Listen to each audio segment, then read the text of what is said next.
Io penso ad esempio che sarebbe quanto mai opportuno che i 67 sindaci della provincia di Belluno venissero in Consiglio regionale con la fascia tricolore la prossima settimana quando si discuterà dell'argomento. La richiesta è eloquente per il sostegno del tema dei temi della provincia di Belluno. L'autonomia ha registrato un passo avanti con il via libera della Commissione regionale al disegno di legge che dà attuazione all'articolo 15 dello Statuto regionale sulla specificità e martedì prossimo il testo arriverà in aula per l'approvazione definitiva. In Commissione si è data una linea precisa. Il treno è partito.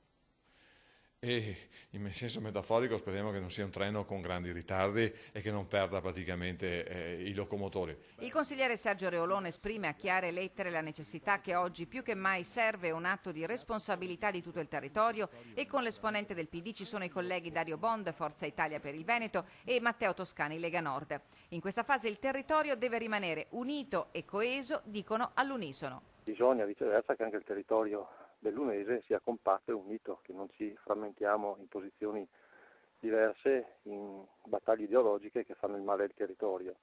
A Venezia siamo compatti, a Belluno deve essere altrettanto.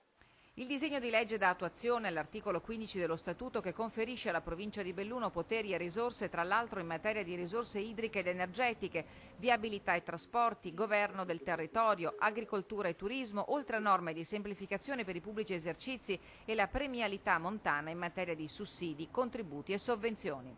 Ci apprestiamo all'esame dell'Aula martedì e probabilmente all'approvazione mercoledì del progetto di legge in modo definitivo, per cui da mercoledì dovremo avere finalmente la specificità che attende il bellunese. Cosa accadrà in aula è difficile da prevedere oggi. Il gruppo del PD compatto con Reolon e i consiglieri Bond e Toscani sono certamente a favore. Tutti gli altri o sono indifferenti o addirittura, come gran parte, soprattutto la Lega ho visto, vogliono cercare di svuotarlo, se non di affossarlo, ma di svuotarlo. La prossima settimana, il 29 o il 30, andrà in Consiglio regionale e vediamo in Consiglio regionale come passa, perché attenzione, in Commissione abbiamo fatto un mezzo miracolo, noi 3 consiglieri regionali.